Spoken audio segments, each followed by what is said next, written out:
Good afternoon, colleagues. I see that people are still joining the meeting. Maybe we can give a minute just for everybody to join, then we can start.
All right, ladies and gentlemen, distinguished guests, and esteemed colleagues, good afternoon, and welcome to this important session hosted by the Southern African Development Community Groundwater Management Institute, which is the SADC-GMI, with partners, which is the BOPUSA-COM, COVECOM, COBWA, and Groundwater Partnership Southern Africa, SIWA, GEF, the World Bank, of course, organized by SIWI. It is both an honor and a privilege to have you join us in this session today to explore the theme, Finding Groundwater's Voice in Transboundary River Basin Organizations. Today's session is dedicated to amplify the voice of groundwater in these critical discussions. We aim to explore how transboundary river basin organizations can better integrate groundwater into decision-making processes, ensuring that it is not just an afterthought, but it's integral, it's a central pillar of our water management strategies. So this session, we have a brief description of the session here, which discusses experiences related to setting up groundwater institutions in River Basin Organization. SADC-GMI, in partnership with Member States and RBOs, have launched several initiatives to foster groundwater policy, legislation, and institutional arrangements. This session presents lessons learned from establishing and training national focal groups in member states, launching strategic partnerships in RBOs, conducting groundwater assessments in transboundary aquifer basins, as well as developing basin plans, developing gender equality and social inclusion, capacity to promote sustainable groundwater management.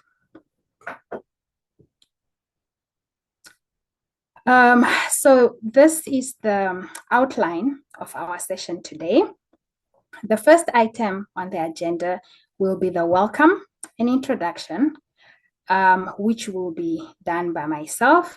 My name is Getty Shinda. I'm the Young Professionals Program Coordinator with the SADC-GMI.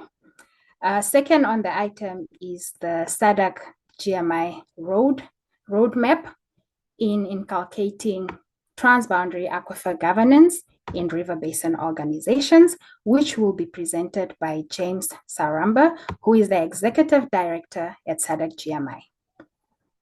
The third item is the importance of groundwater institutions in facilitating cooperation and reducing conflict over shared waters. This will be presented by Laureen Castillo, Transboundary Water Governance and Environmental Specialist at Global Water Partnership and BOPUSA-COM. Our fourth item, which is quite exciting, is the panel discussion, which will be we'll be having our distinguished panelists who we're actually supposed to be joined by Batanai, but she won't make it. In her place, we will have Engineer James, who is the Executive Director of SADC-GMI.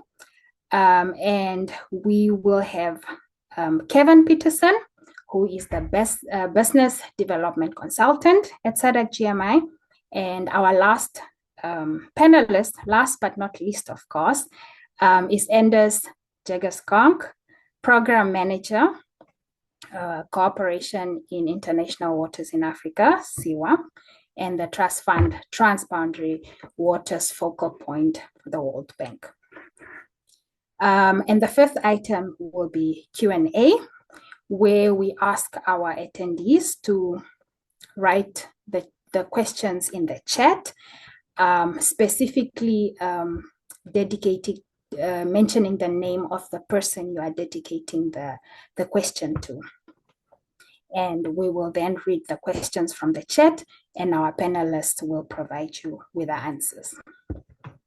The last item will be a reflection, and reflection of the session from my end, and of course, we'll close the session. So it will be really, really brief, and we hope to cover all these critical aspects within the time frame. Thank you very much. Next slide. So first, I'd like to, of course, welcome you all, and more importantly, welcome our speakers as well as our panelists.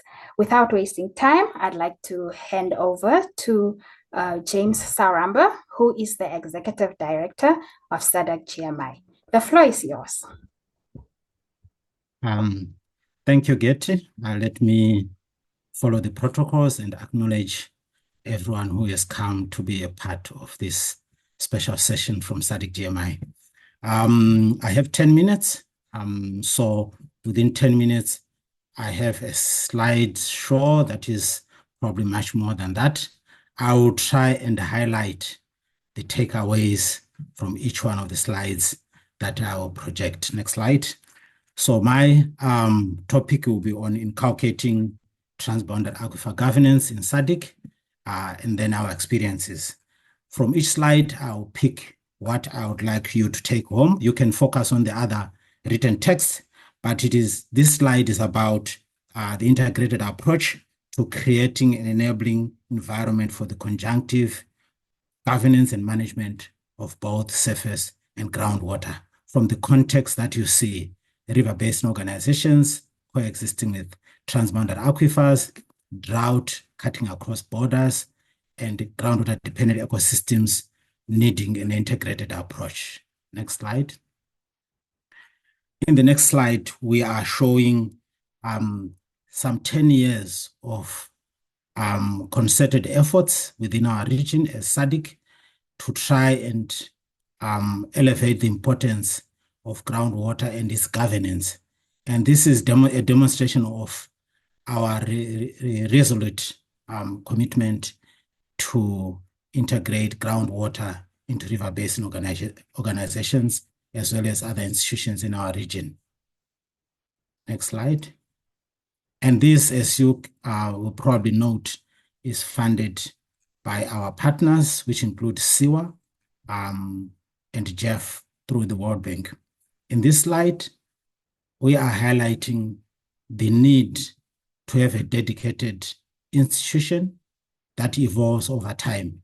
If you look at SADC-GMI, it has been evolving since 2008, and to date, it went through an establishment phase, it went through an operationalization phase, and now it is in a consolidation phase. So that is also important to try and enhance governance at transboundary level. Next slide.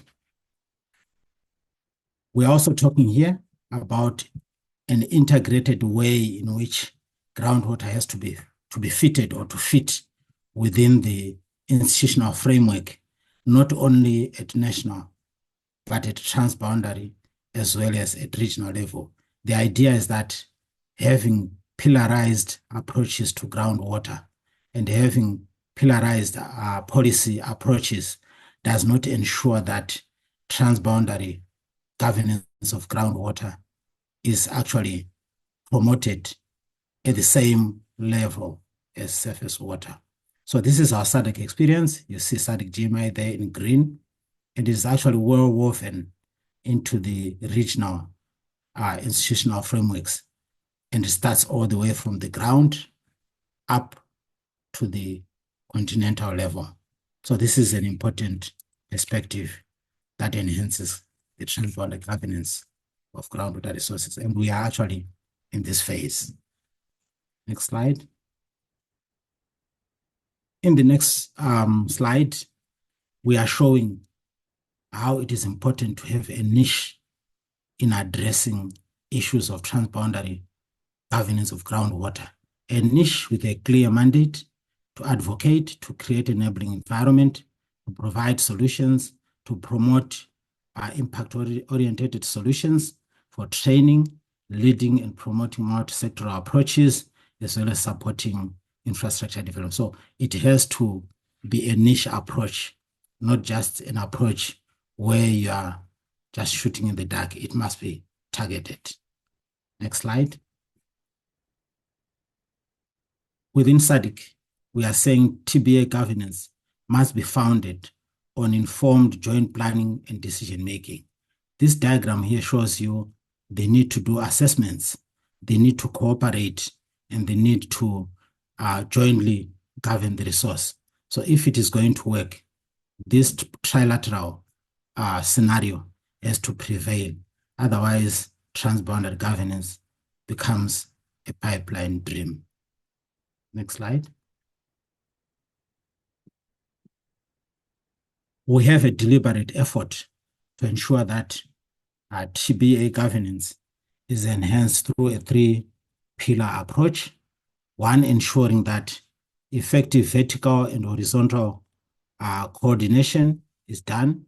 We also enhance the hierarchical stewardship of the resource through capacity building of the institutions at transboundary level and working with River Basin Organizations and other structures. We also believe in a third pillar, which is about creating an enabling policy, legal and institutional framework, and conducting research that builds decision support systems that will be used to improve the knowledge on the resource and therefore make informed decisions. So this is our approach for the intervention in conjunctive transboundary aquifer governance. Next slide.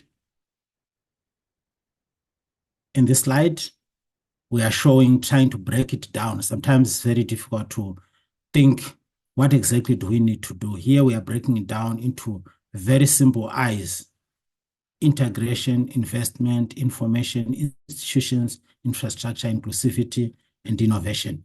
Combining all these interventions will, to a large extent, or most importantly, develop a conjunctive approach at transboundary level in the governance of groundwater resources as well as surface water resources. Next slide.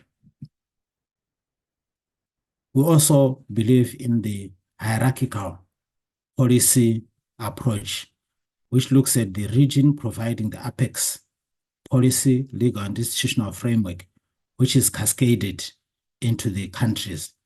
So this creates a subsidiarity arrangement, which ensures that countries are working together across borders because there is regional integration as a regional economic community. So this is very important to enhance the transboundary governance of the resource. Next slide. In our region as well, we believe that institutions at all levels have got a need for a certain type of data and information, and they play a role in generating and utilizing the data and information. So it's very important that you look at this hierarchy of data to regional water security. It helps for all the institutions on the right there to work together for the common good and ensuring across borders there is harmonization of approaches and consistency in targeting an enabling environment that guarantees regional integration as well as regional water security. Next slide. We also have an approach in our region which institutions at all levels are targeting to produce a decision tool using data. We generate technical reports which bring stakeholders together to plan and prioritize actions. And these actions lead to investment decisions. And these investment decisions lead to resilience. So this alone helps people to work across the borders. It's a technical approach which flattens the national boundaries and therefore does not only look at issues of national borders, but it looks at beyond that and addresses issues of groundwater and water resources at large across the borders. Next slide. This is an illustration of the work that has gone on in our region over the years, especially at transboundary aquifer levels. You can see almost every year there is work going on the ground with a lot of support from our partners, including the World Bank, GEF, SIWA, USAID, and others, to generate more knowledge on transboundary aquifers in our region and therefore enable better decision-making. So what I want you to see here is the partnerships that we have. It's not a purely national endeavor, neither is it purely a SADC-GMI endeavor. We have partners just to demonstrate that if we are to achieve effective governance of these water resources, we need to build partnerships and actually utilize them effectively to generate knowledge. So we need each other in the whole scheme of things. Next slide. As SADC-GMI, we believe that information and knowledge is power. So we are continuously building regional data and information hubs that will enable us to meet, for as long as we need to develop, we need to meet and extract information, share the data, and generate decisions that have got a common pool. So we have a vision to bring together all the data and information into our SADC GIP, Groundwater Information Portal, and the SADC Groundwater Literature Archive, where member states, transboundary aquifers, River Basin Organizations, and the private sector eventually meet and share data and have a rich source for decision making. Next slide. We believe that River Basin Organizations are very important. They also flow and are shared by different states. So with that, we have instruments that we use to share resources. So MOUs, or Memorandum of Understanding, are a tool that we use to bring member states together, the establishment of groundwater committees, the establishment of transboundary aquifer level multi-country cooperation mechanisms, and implementation of joint activities by the RBO partners and riparian states to develop groundwater strategies, transboundary diagnostic analysis, groundwater assessments, and training. These are tools that we consistently apply. Next slide. As I conclude my presentation, we need to have a way forward. And one of the most important things we should continue to do is to accelerate the creation of an enabling environment for the transboundary governance of both surface and groundwater resources, because groundwater does not exist on its own. It is shared and it has to be managed conjunctively. We need to continue promoting multidisciplinary approaches in the three-pillar process, that was assessment, governance, and management of the resource. We also need to enhance data collection management, its storage, knowledge generation through research, and knowledge management. We also need to improve funding models for groundwater resources governance and management, and move away from the project approach. We always have projects and pilots, but I think we need to move beyond that. And that can happen, one, if also our member states allocate the adequate resources and our partners allocate adequate resources for the development of the resource. I thank you for the opportunity to present. Back to you. Thank you very much.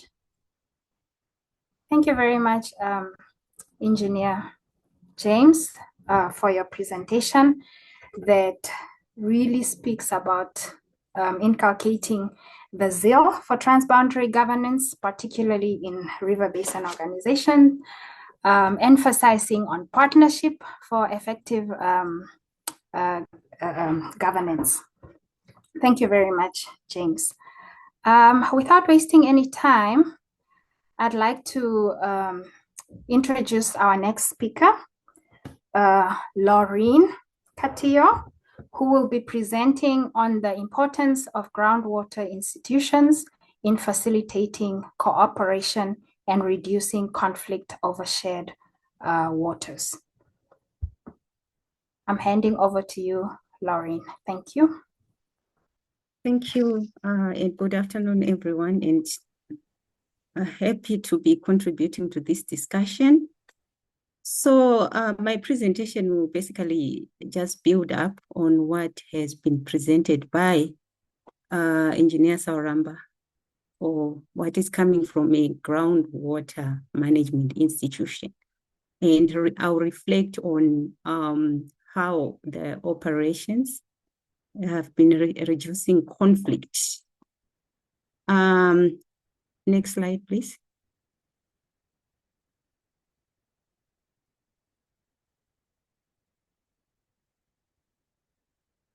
So yeah, how I will structure the talk basically is I'll speak to the issue of really interrogating what we mean by conflict. What do we mean by transboundary conflict? And then once we are on the same page on that one, I will look at what's the enablers of conflict. And once we have an understanding of that, then we'll look at what's the recipe for cooperation, which is the inverse of conflict. What's the recipe for cooperation on in a transboundary arena, specifically on groundwater? So a focus on transboundary aquifers. And once we have that recipe in place, it then dictates what kind of role then that groundwater institutions have to play. And then we reflect on how that is playing out in our region, in our context. So starting with the issue of what is meant by conflict, the moment we see that term, we think of the extreme of maybe some kind of military or hostile action between stakeholders. But we have to see that it's a whole continuum from just some evidence of discontent with the current status quo that may be either verbal or some kind of economic outcome or economic action. So at the end of the continuum, we have that sort of idea of a military action or water war as some of the literature and also some of the discussions have been about, is there potential for a war on water and that kind of thing. So, but we have to understand that, yeah, just that evidence of discontent is in itself conflict. And then the drivers of conflict can be ecological, economic, geopolitical. They can even be based on the kind of legal institutional framework And a very key is the social drivers. So the drivers include complexities within watersheds, the competing demands, and also the kind of approaches or conceptual spaces that can happen within watersheds, which are shared, and also the economic activities, the issue of sovereignty, and then in some contexts, the geographic space is already contested for other reasons that are outside of water, and issues of climate, infrastructure, and so on and so forth. But I think the point here is to just identify that it's not always about shortage leading to conflict, but it's primarily around how water is governed and managed. Next slide. Next slide, please. So when we reflect on our own context in the SADC region, we are aware of some of these facts that, and this is taken out of a position paper by SADC-GMI actually. So we do know that groundwater is not a standalone in terms of institutional agencies. We don't have any explicit groundwater agency at the national level and at the transboundary level, as in a basin. We do know we have SADC-GMI at the regional SADC level. And then also we realize that it's usually a directorate or division within some government department. And then, like I mentioned, at the transboundary level, we really don't have a transboundary aquifer organization as yet within the region. And then when we look at the legal framework and the engagement of stakeholders or participation, it's quite good when you interrogate it in some instances, because it's talking about stakeholders engaging at catchment management agencies or councils, and then that's supposed to build up to the national level, which is then supposed to inform the regional level. However, when you come to the ground, you realize that the functioning of these sort of platforms and institutional framework may not be optimal or even in existence, although on paper they are there. In terms of use, you find that groundwater is largely for the region, for sort of village level, garden scale activities, which is great in terms of food and nutrition security, but also is in the effect that sometimes it's siloed into certain discussions and forgotten into when certain discussions speak to the national and transboundary level, especially at resourcing happen. And then in terms of the issue of groundwater protection, depletion, pollution, and so on and so forth, you find that the limited coordination between agencies and sectors may mean that in the same context where you are supposed to be getting protection of recharge zone, there's an urban or industrial development which is happening there, and the dynamic around groundwater use, groundwater pollution is not really being managed by any single entity. So that's the context that we have, and obviously that's not an optimal context. In the next slide, please. And we see that such a context can actually result in conflict as we are defining it in this discussion at several levels. So how do we then get out of that context? Again, relating to literature around factors enabling operation on groundwater, on transboundary aquifers. So the factors that I'm going to go into were specific to transboundary aquifers. But we have to realize that whatever happens at the regional level or the basin or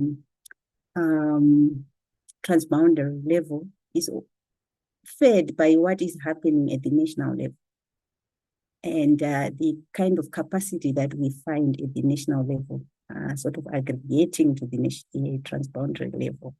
So these factors will also have a bearing on what would be an enabler at the national level.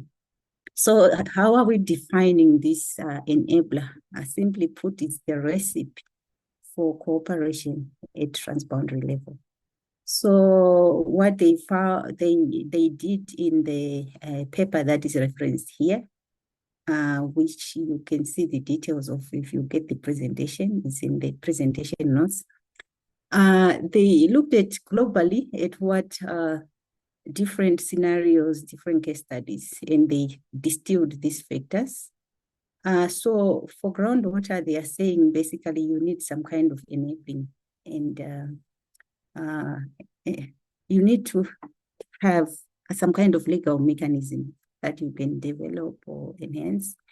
And then you need to build on existing regional institutions, and you need to talk to the question of resourcing and financing by integrating some financial mechanism.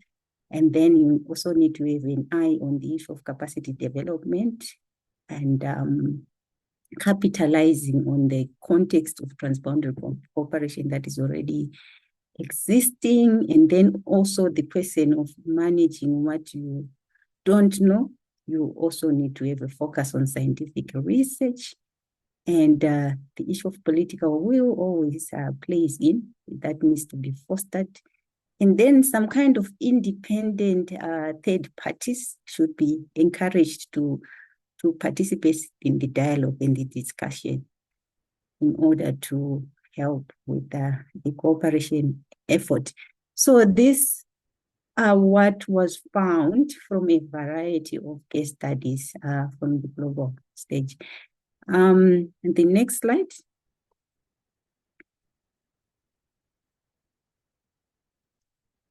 And of these factors, the issue of institution, because remember the question is, what's the role of how are groundwater institutions key, was found to be one of the key factors. And the referenced papers there speak to that. So when we say institutions here, we are not necessarily talking about just the agency, but we are talking about the whole process and framework that made the agency come into being. So from the concept of international water law in our region, how that is maybe encapsulated in the SADC protocol. We do know that there are some improvements that can be made regarding the issue of groundwater, but notwithstanding just that acknowledgement that at the SADC level, the need to, it was recognized for the need to have like a groundwater management institution. And then also the word institution here implies also the kind of agreements and treaties that may have made that institution come into place. In the next slide.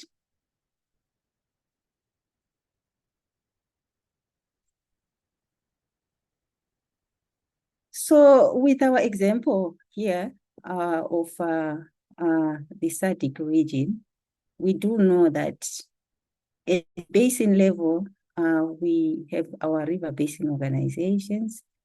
And then at the regional level, we have SADC as the sort of model for groundwater institution. At the national level, we have like some kind of directorate. So some kind of directorate and a government agency that speaks to groundwater. So we can reflect on the activities that SADC-GMI has been doing in terms of speaking to these enablers or the ingredients of mitigating conflict and encouraging cooperation.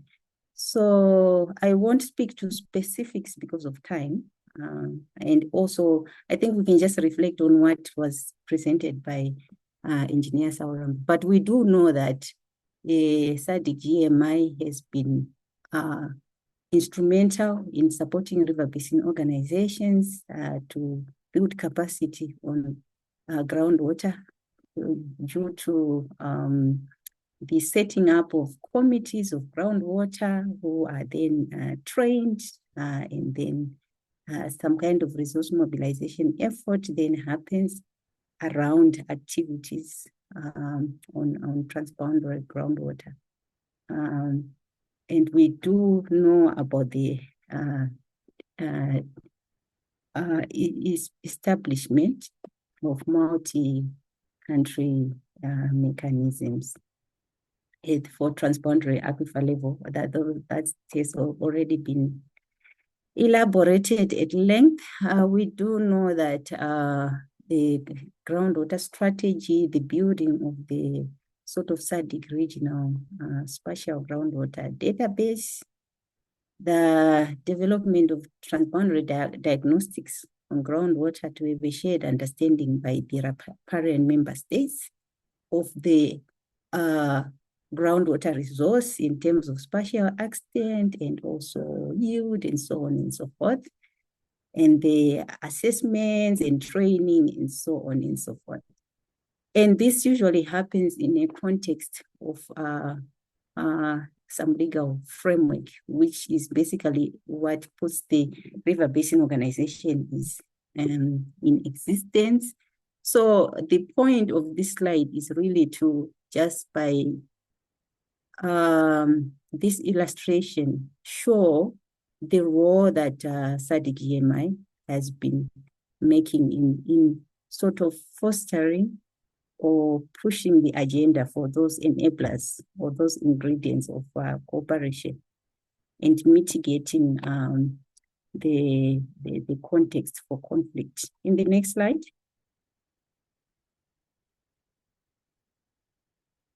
So this slide is sort of just echoing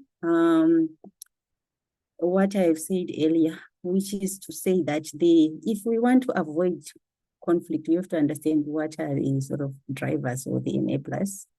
And then if we look at our context, we can see that some of those drivers and enablers are at play. And what that then means is that we need to have some kind of mitigation strategy. And for the mitigation strategies, we identify the ingredients for cooperation and how that then informs good practices on transboundary water resources management and cooperation. So this is taken out of a report also on transboundary cooperation, which is talking to the activities like data collection and so on, and best practices for cooperation.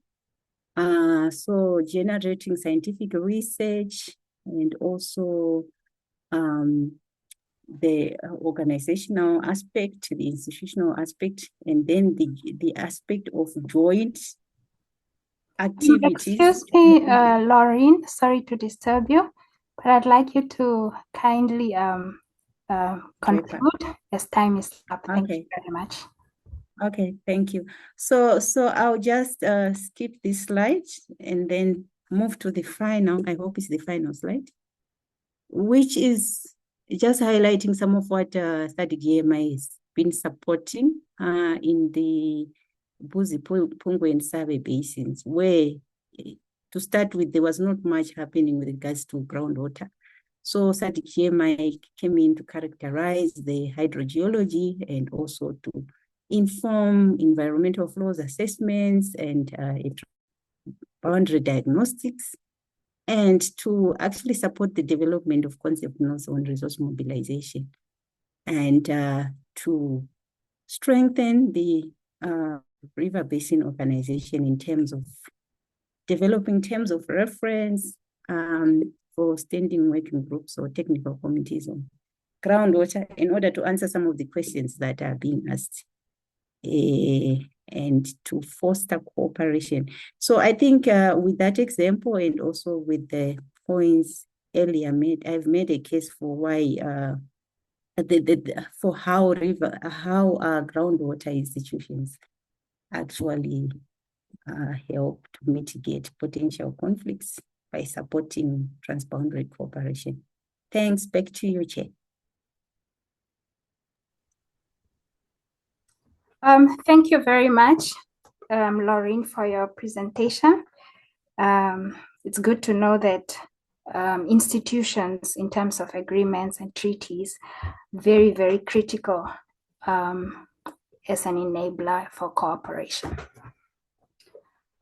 We move into the next item, which is our panel discussion. And I'm noticing that Batanai is in the room as well. So we will introduce her and start with a question that is allocated to Batanai.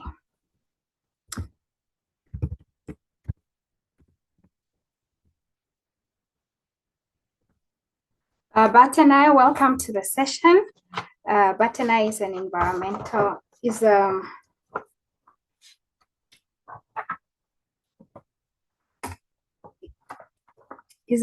environmental and social management specialist at SADC-GMI. And the first question will be dedicated to her, which is, what key issues hinder non-government actors from participating in groundwater governance at RBOs? And how should governance institutions prioritize equity and inclusivity? Thank you very much, Batanai. Thank you, Chair. Seems I've just landed to a presentation. Unfortunately, I cannot turn on my camera as I have just gotten connected. So I'll quickly answer your, how much time do I have? 5 minutes, 3 to 5 minutes. Okay, thank you. So I'll try to answer the first part, which is what hinders participation, right? And then I'll go on to the next. So I have a number of issues that I can allude to non-participation by non-government actors. The first one being, and I will not emphasize on this one because from where I joined, I think Dr. Katia did talk about this in terms of lack of awareness and information, which sometimes then translates to lack of capacity and resources. So when there's not enough information about groundwater resources, its management and the governance practices, then there tends to be lower participation from different groups. In this case, we are talking about non-government actors such as civil society, local communities, and private sector stakeholders. Then secondly, I want to talk about power imbalances.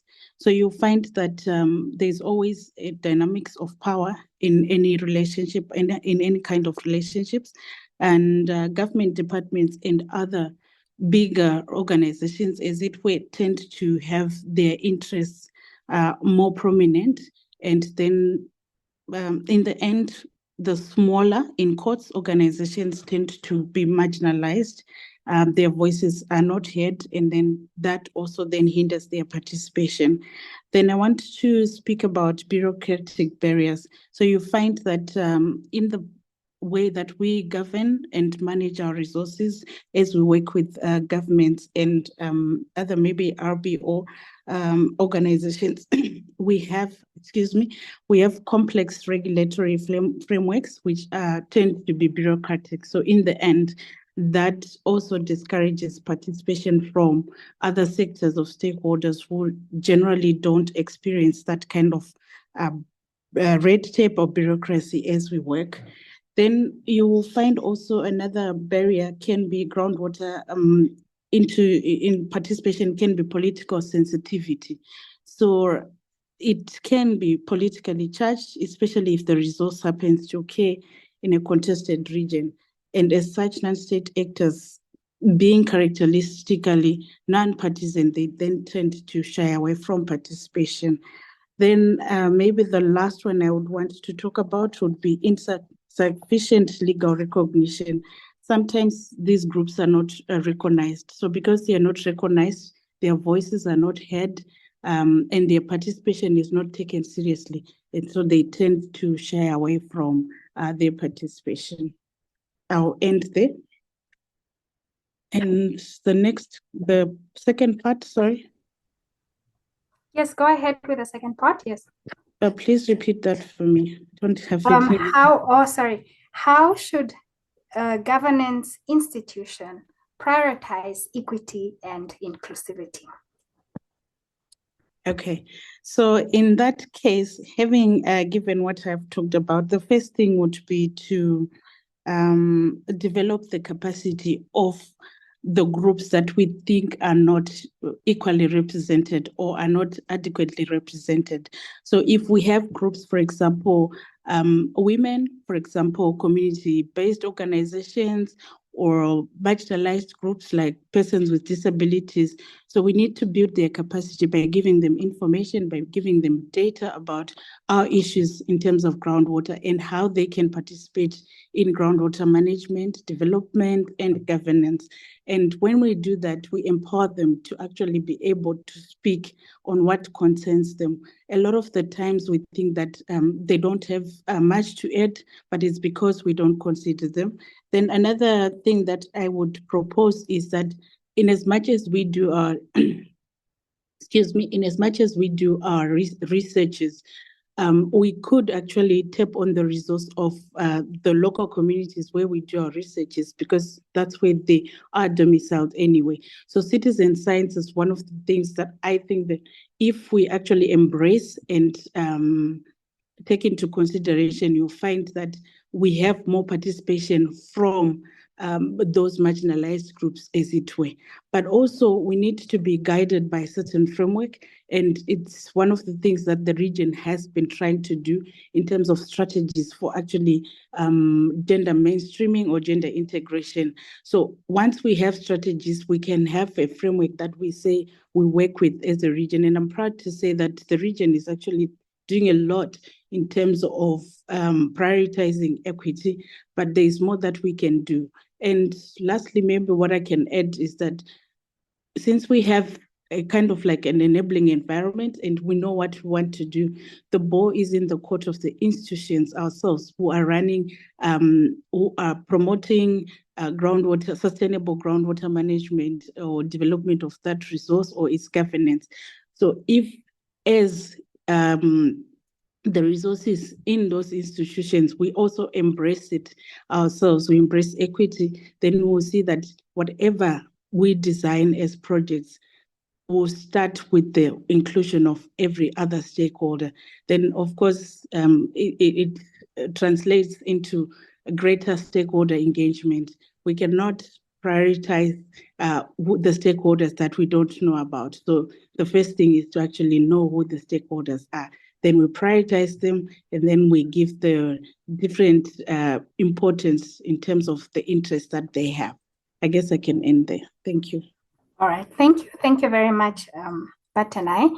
I'd like to just make an announcement that for the questions, as the questions are coming in the chat, kindly just direct the name of the panelist that your question is being directed to. So you can start with the name and then you write the question. Thank you very much. The next panelist is Kevin.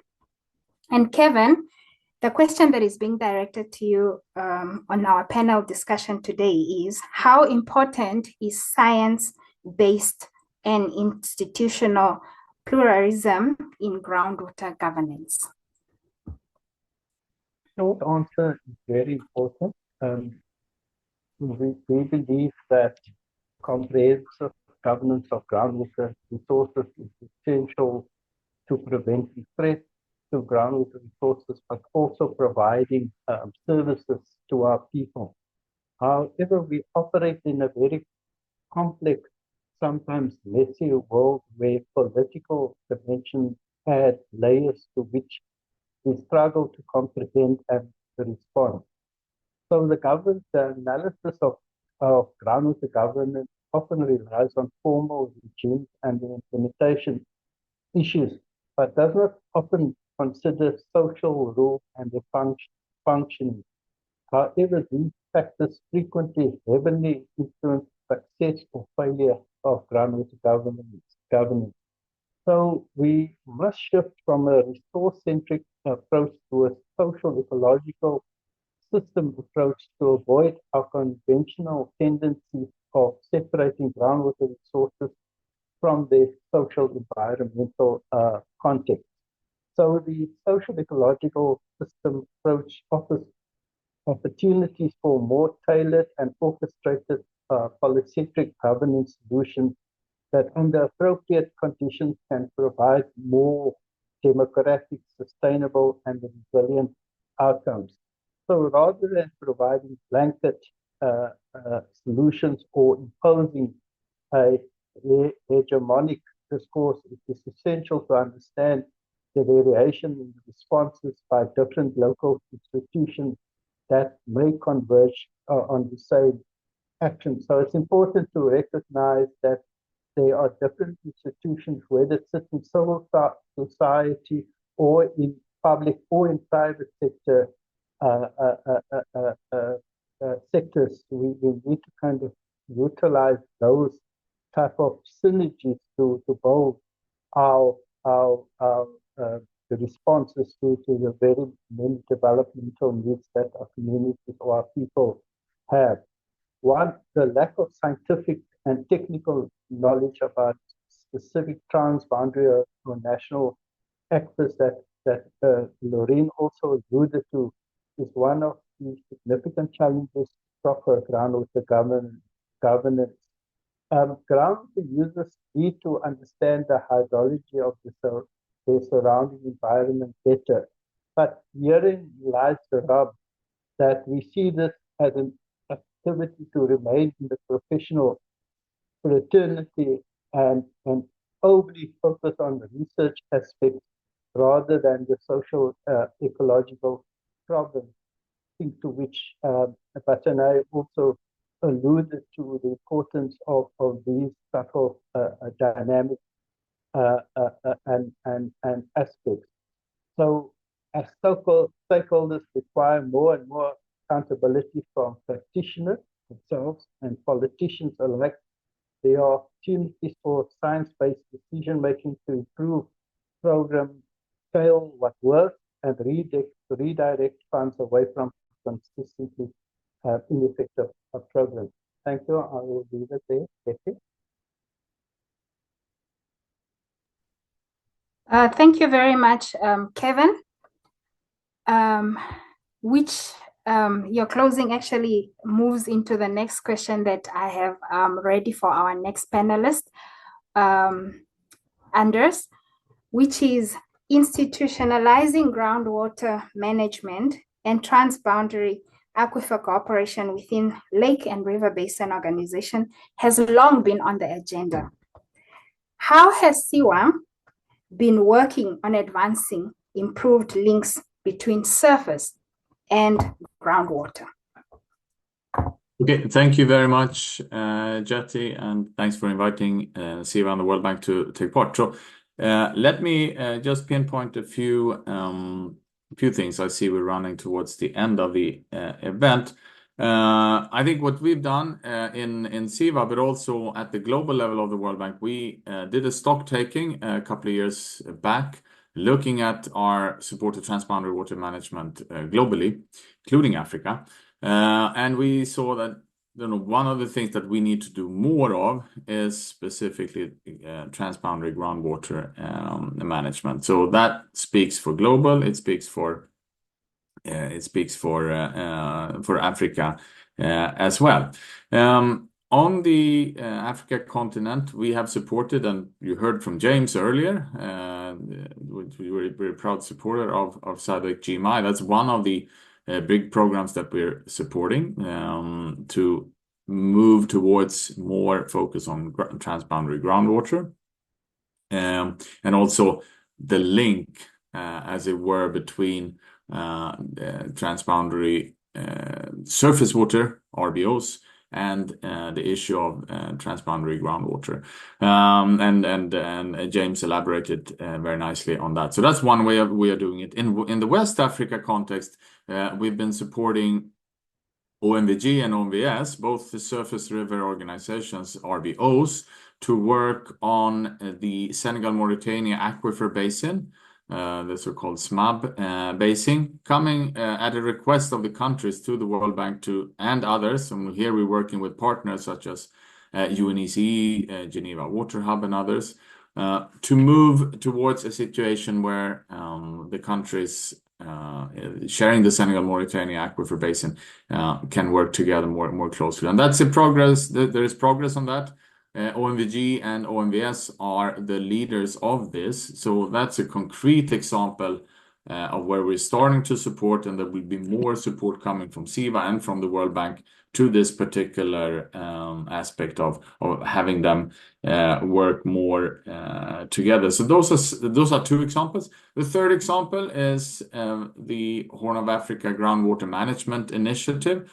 That is a large regional IDA, so International Development Assistance, which is the larger pot of money that the World Bank supports the countries with, which is complemented by SIVA funding. And here it is about having adequate groundwater management for increased climate resilience and groundwater management in the Horn of Africa countries, both at the national level, but also importantly here, those that are shared between countries. So those are three of the ways that we're supporting transboundary groundwater management, and also the links to RBOs. And we are likely to see more of this coming, given that most of the surface water is or will soon be fully allocated, and there will be even more focus on transboundary groundwater management. I'll stop there and hand back to you, Jyoti. Thank you. Thank you very much. I see that we were having some questions, and some have been answered in the chat. However, one is standing out here that I'm just going to read, and maybe we can allocate it to perhaps Engineer James, because it starts here. Engineer Saramba mentioned the need for a funding model, and we also heard about funding mechanisms later. Who would take ownership of such funding? Can this legally be an RBO similar organization, given such funding could be funded with a loan, given that such funding could not be funded with a loan? Perhaps we can pass this question to Engineer James and try to answer it as best as he can. Thank you very much.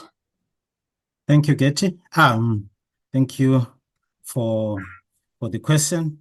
So I think, as highlighted, it has been possible to get funding. I think Anders also took a bit of that. It has been possible to get grant funding to implement the programs at regional level, like typically SADC-GMI, as well as at RBO level, with all the RBOs in our region being funded in one form or the other. So at that level, there are normally grants, and the implementation thereof is not necessarily a problem. Then we engage the member states to implement those programs. Like you rightly ask, when you go to the extent where you want to borrow, as an RBO, it has a constituency, and this constituency are the member states, or the riparian member states are constituting that organization. So you would find if it's a specific large project that requires that type of funding, the member states have to borrow on their own capacity with the convening mandate of the RBO or the regional organization will do that. We are still early days in terms of scoring some big successes on that, and that is exactly why it is an issue that we are raising as of interest. you will note one of the challenges we have is the packaging of our investment projects. We normally say we want to provide water, but if we try to look at the other corners of the triangle and say who else is part of this and water for what, then you find there are more stakeholders that can come in, more sectors, and maybe the packaging of our programs or projects should not specifically lie with provision of water, but also water for socio-economic development activities, investments, and so forth and so forth. Then it becomes more attractive to borrow or for the member states themselves to put that borrowing higher on their priority list. So yes, that's how the ownership might go in terms of the borrowing and the ownership of the money. I hope that provides some answer, but of course you might have better answers from your own experiences. Thank you. Thank you very much, Engineer. I don't see any other questions in the chat that has not been attended to, and I see we are also running behind schedule. With that, perhaps we can move into the last section of our agenda, which is the reflection and the closure. So we are very, very fortunate to have with us experts from really diverse background that bring a wealth of knowledge, especially experience when it comes to transboundary aquifer management, groundwater governance, and sustainable development. Their insights were invaluable as we seek to forge new pathways for collaboration and innovation. As we close this session, let us consider the opportunities as well as the challenges that lie before us. As mentioned, institutions as well as funding,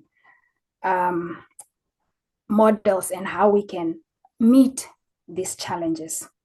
Two questions came to mind that we can all ask ourselves, that how can we enhance cooperation between nations to manage shared groundwater resources effectively? And the second question is, how can we raise awareness amongst policymakers and the public, particularly as Batanai mentioned in her discussion, in her presentation, the approach of citizen science, and on how we can really protect and manage the groundwater resource for our shared future. Together, we can ensure that the vital groundwater resource is given the attention and protection it truly deserves, not only for our generation, but for future generations as well. So with that, dear attendees from RBOs, from water management institutes, as well as water enthusiasts, thank you for being part of our session today.